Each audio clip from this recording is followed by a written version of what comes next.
Vota en el relato de los acontecimientos.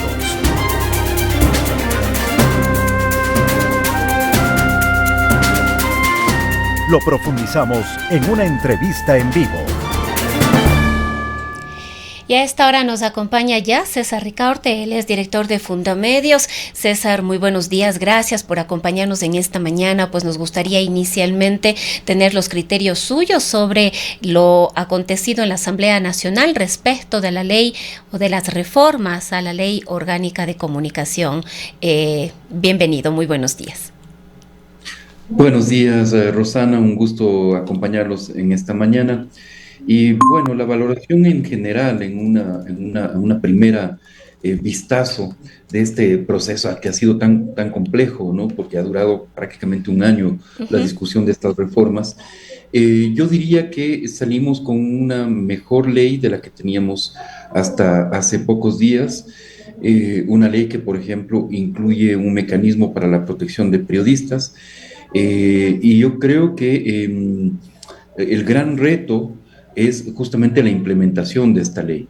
Y ahí debemos comenzar, obviamente, por el proceso de elaboración del reglamento de la ley, y luego dar forma a estos, por ejemplo, como digo, el mecanismo para la protección de periodistas, que para mí me parece que es la mayor prioridad en este momento, dada la situación en la cual está trabajando muchos periodistas y las amenazas que han aparecido contra medios de comunicación y periodistas, incluso por parte justamente de los grupos de delincuencia organizada, ¿no es cierto? Entonces, esto me parece que es importantísimo darle forma, un poco dejar atrás este debate de la ley que ha sido, como digo, complicado, ha sido un debate con muchos retrocesos incluso, pero que al final se ha saldado, yo creo que por un lado por la acción de la Corte Constitucional,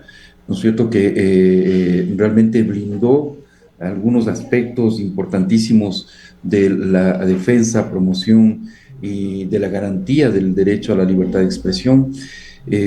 Ahí me parece que hay avances fundamentales en ese fallo de la Corte Constitucional. Y por otro lado, al veto presidencial, ¿no es cierto?, que revirtió gran parte de los aspectos más negativos que había aprobado la Asamblea Nacional en un primer momento.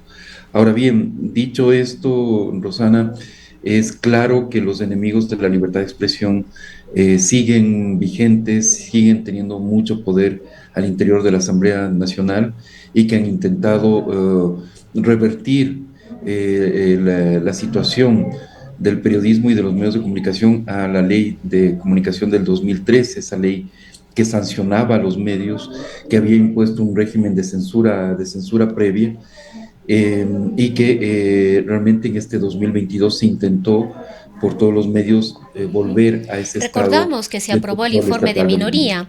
Recordamos, César, que en ese momento se aprobó un informe de minoría respecto precisamente de estas reformas, que ya el debate inició hace más de un año, cuando el presidente de la República prácticamente iniciaba su gestión.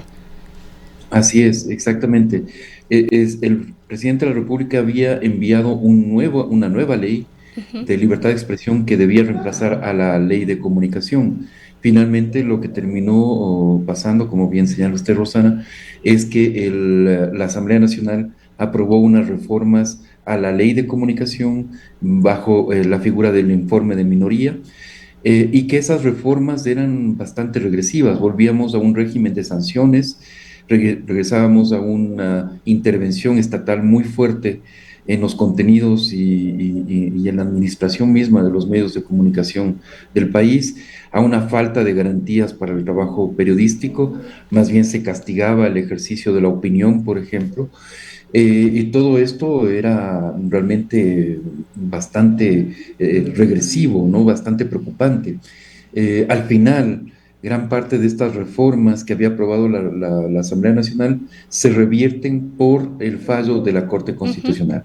Ahí es cuando interviene la Corte Constitucional y dice, finalmente, se pronuncia sobre 14 artículos aprobados por la Asamblea, 12 los niega totalmente, 2 los devuelve a la Asamblea Nacional y 4 niega, ¿no es cierto? Son 18 artículos en total que conoció la Corte. Y, y yo creo que ahí, en esos 12 o 14 artículos sobre los cuales se pronunció la Corte de manera favorable a las tesis del Ejecutivo, pues está gran parte, se blindó definitivamente la situación, los intentos, digamos, de coartar la libertad de expresión en nuestro país.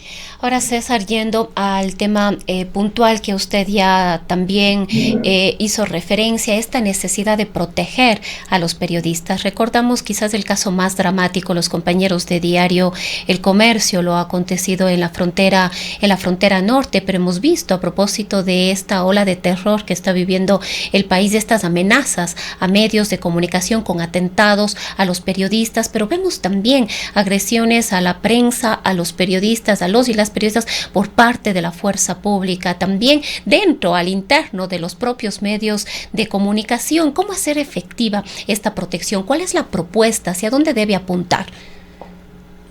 A todos los sectores, Rosana, definitivamente. Como bien señala usted, eh, las amenazas contra los periodistas y medios de comunicación no se pueden reducir a un solo sector. No es solamente un tema de la violencia indiscriminada que hemos visto, por ejemplo, en las manifestaciones sociales de octubre del 2019 y de junio del 2022. Ahí realmente hemos tenido picos, ha habido unas expresiones de violencia muy, muy fuertes, pero no es lo único, definitivamente. El principal agresor sigue siendo el Estado, definitivamente. Y por eso se requieren acciones estatales de prevención y de reacción, ¿no es cierto? El mecanismo que crea la nueva ley de comunicación, lo que creemos es que debe actuar primero en el diseño de políticas, protocolos, eh, procedimientos, ¿no es cierto?, de prevención frente a los posibles riesgos que enfrentan los y las periodistas. Porque algo que también hemos visto en los últimos años es que las agresiones contra periodistas mujeres son diferenciadas a las agresiones que pueden sufrir los periodistas hombres. En principio parecen ser lo mismo, pero siempre hay un factor extra de riesgo con las actuaciones de periodistas mujeres. Y además en cualquier campo, ¿no es cierto? Hemos visto, por ejemplo, equipos de reporteras deportivas, ¿no es cierto?, siendo agredidas en vivo, ¿no es cierto? Hemos visto denuncias justamente de periodistas mujeres que son agredidas o acosadas dentro de su entorno laboral. Hemos visto el acoso en redes sociales justamente a periodistas mujeres. Entonces, hay unos factores de riesgo, como digo, diferenciados, ¿no es cierto?, que hay que tomar en cuenta. Entonces, la construcción del mecanismo, el diseño de este mecanismo de protección tiene que tomar en cuenta todas estas particularidades. Comenzar por un mapeo de riesgos, ¿no es cierto?, para saber exactamente cuáles son los riesgos que enfrentan los periodistas, en qué zonas del país, cuáles son las coberturas de mayor riesgo, cuáles son los protocolos que deberían adoptar, incluso al interior de los medios de comunicación, las medidas de autoprotección de los periodistas, ¿no es cierto? Y luego, claro, por supuesto, las acciones de las fuerzas de seguridad del Estado. Y lo que siempre hemos dicho, las fuerzas de seguridad del Estado no pueden ser agresores de periodistas, tienen que ser los garantes del periodismo. Pero sí, muchas veces se convierten en agresores, en quienes están coartando, quienes están minando el trabajo periodístico y con ello el derecho de los ciudadanos a informarse. Ahora, César, avanzando quizás en otro tema, mucho se discute en esta época de que el poder ya no está en manos de quien tiene la información y el conocimiento, sino en manos de la desinformación, que a través, sobre todo, de las redes sociales se viraliza a una manera tan voraz y rápida que realmente llega a ocasionar una serie de incertidumbres, sobre todo en la población, frente a al conocimiento y sobre todo frente a la toma de decisiones y a la generación de la opinión respecto de un tema, de una persona, de una situación, en fin, respecto prácticamente de todo. Esto también es necesario combatir, la desinformación. Hay un proyecto que es el Coalición Ecuador Verifica, que ha arrancado a nivel nacional con un amplísimo número de periodistas que estarían de alguna manera comprometidos. Pero este debe ser un compromiso también de la sociedad. Totalmente, Rosana, totalmente. El combate contra la desinformación debe incluir a todos los sectores de la sociedad.